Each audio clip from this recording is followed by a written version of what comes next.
Bonjour la famille, bienvenue dans cette nouvelle vidéo. Alors la famille, dans cette petite vidéo, on va parler de cette nouvelle tribune de l'écrivain Thierno Monenembo. Et oui, cette fois-ci encore, il a tapé fort dans son écrit. Alors, si vous êtes nouveau à la chaîne, je vous invite à vous abonner et surtout d'activer la cloche de notification pour ne rater aucune de nos prochaines vidéos. Vous restez dans la petite vidéo jusqu'à la fin afin de comprendre son contenu. Alors, la famille, on va maintenant rentrer dans le vif du sujet.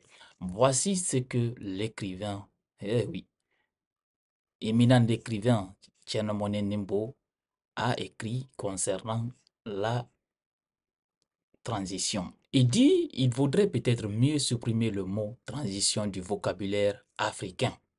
C'est un mot indécent que d'ailleurs plus personne n'ose prononcer. Un canular, un spectacle de mauvais goût qui entraîne le cauchemar partout où il se produit. À Bamako, à Conakry, à Ouagadougou comme à Niamey, on ne veut plus entendre parler de droits de l'homme, de démocratie ou de calendrier électoral. C'est la normalisation, le retour en fanfare du pouvoir kaki comme aux belles heures de Mobutu et de Bokassa. Il dit, nos hommes en képi ont donné au cours des choses un gros coup de masse. C'est le blackout. Sonny, les forces politiques et les organisations de droits de l'homme vacillent entre la fureur et la résignation, alors que la communauté internationale fait semblant de regarder ailleurs. C'est le nouvel âge d'or des généraux de salon et des maréchaux de pacotille. Nos nouveaux despotes peuvent sans retenue manier les ciseaux et brandir la trique. Ils rivalisent dans la répression et dans la censure comme les boxeurs rivalisent sur le ring. En Guinée, on ne sait toujours pas ce que sont devenus Fonike Mangue et Biloba.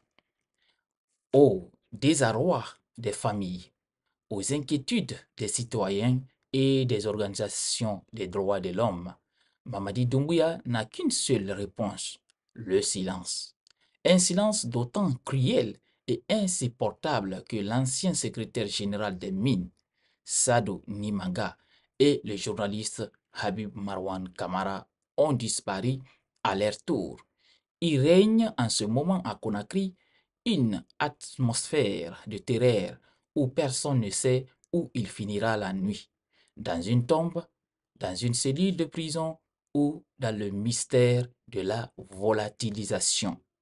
Au Mali voisin, où les choses semblaient mieux corsées, c'est la dérive depuis que l'armée s'est dissociée du mouvement M5.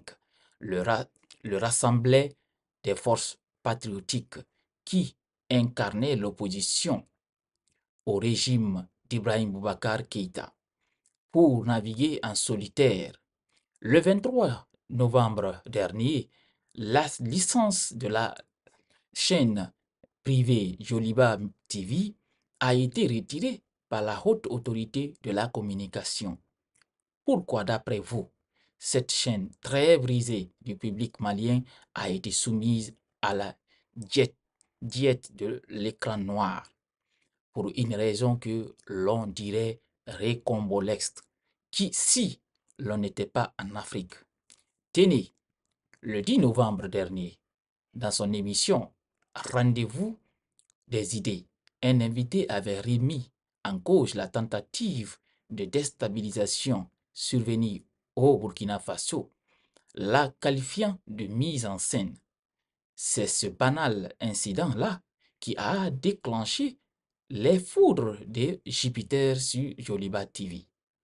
Le plus ridicule, c'est que la sanction ne vient même pas du Mali, c'est à Ouagadougou qui l'a demandé et obtenu. Comme quoi, nos chefs n'ont pas que l'esprit militaire, ils ont aussi l'esprit du clan. Ceci dit, la main dure d'Assimi Goïta ne frappe pas que les médias. Elle frappe les hommes politiques aussi. Pour avoir tenu une réunion non autorisée, 11 chefs de quartier politiques ont été détenus près de 5 mois sans jugement. Au Niger, alors que l'ancien président Bassoum reste maintenu en détention dans des conditions inhumaines et sans aucune perspective de procès, on apprend l'arrestation de Moussa Changari, une figure illustre de la société civile. Nul ne sait vers quelle destination Moussa Changari a été conduit, mais tout le monde connaît les raisons de son arrestation, son soutien inconditionnel au président Bassoum et ses critiques acerbes et répétées contre la dictature militaire. Ne parlons pas du Burkina Faso où, comme le dit si bien la journaliste Agnès Faèvre, depuis le putsch du capitaine Traoré, enlèvement, détention, torture et enrôlement forcé dans l'armée, l'appareil répressif est bien huilé. Tous tous ces gradés nourrissent le même dédain pour la démocratie et pour les droits de l'homme. Mais l'honnêteté nous oblige de dire qu'ils ne traitent pas leurs opposants de la même manière.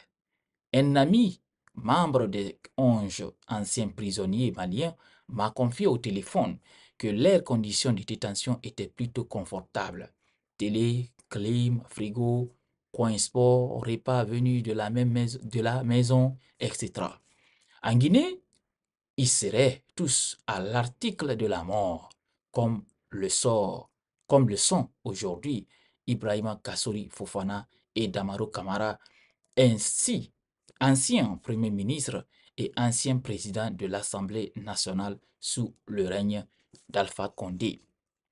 Alors, voici la tribune de l'écrivain Tcherno Monenembo, en toi qui a parlé des transitions, pas seulement la transition guinéenne, mais il a parlé de la transition des 4 pays de la sous-région. Parce que vous ne pouvez pas s'en savoir, actuellement, la moitié des pays de la CEDEAO sont sous transition. Alors, il a un peu décrypté la situation de ces putschistes, en tout cas, qui sont en train de faire des choses dans leur pays. Et vous avez entendu des révélations de l'écrivain de ce qui s'est passé avec la télévision malienne, Joliba TV. Pourquoi cette télé a été suspendue? Au fait, ils ont retiré la licence, ce qui veut dire que la télé ne peut plus émettre. Actuellement, les télévisions, quand vous rentrez pour voir, c'est l'écran noir qui vous accueille. Et pour cause, selon la révélation de l'écrivain, il y avait un invité qui aurait tenu des propos concernant la tentative du coup d'État, en tout cas, selon, comment on appelle ça, selon l'écrivain, ce dernier aurait dit que la tentative du coup d'État qui s'est passée, je crois, c'est au Burkina, que c'était juste une mise en scène, une mise en scène. Alors, selon l'écrivain, la sanction, la demande est venue directement du Burkina, de Ouagadougou, pour afin de sanctionner le média. Incroyable. Vous savez, ces 3 pays, vous savez, ils ont eux aussi créé des alliances. Ils ont créé, au fait, une communauté réunissant ces 3 pays. Alors, si ça fonctionne comme ça, c'est vraiment difficile. Et vous avez entendu l'écrivain que maintenant, les 4 pays, on ne veut même plus entendre le mot transition parce que à l'ère où on n'est plus dans la transition. Et vous avez même vu aux côtés de Conakry, il y a beaucoup de hauts responsables ne parlent plus de la transition. Ils ont été clairs qu'on n'est plus dans la transition. On est dans la refondation aux côtés de la Guinée. On est dans la refondation. Ce n'est plus une transition. Ce qui veut dire il n'y a plus de limite.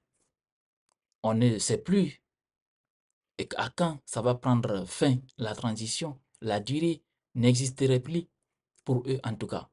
Alors, la famille, c'était ça. J'ai voulu partager avec vous cette nouvelle tribune de l'écrivain Tchernomone Nembo. Comme vous le savez, à chaque fois quand il fait une sortie, ça va frapper fort. Alors, il a aussi, j'ai oublié de vous dire ça, il a parlé aussi des kidnappings de nos amis du FNDC, à savoir Fonike et Bilo. Et aussi, il a parlé, en tout cas, quelque chose concernant les quatre transitions et la façon que ces quatre fonctionnent est un peu différent quand même. Parce que il nous a donné un exemple ici concernant son ami qui a été prisonnier aux côtés du Mali. Ce dernier a confié à l'écrivain qu'ils étaient très bien traités parce que dans leur lieu de détention, ils avaient leur salle était climatisée, et ils avaient leur repas qui venait même de la maison. Il y avait un salle de sport, ils pouvaient partir faire des sports et tout et tout. Voilà. Ce qui est différent selon l'écrivain aux côtés de Conakry. C'est pas comme ça on traite les anciens dignitaires. Il a même donné l'exemple concernant Damaro et Kassori Fofana. Alors, selon l'écrivain, quand même, il y a des différences entre ces différentes transitions. Partagez cette vidéo au maximum. On se reprend très bientôt pour une nouvelle autre vidéo.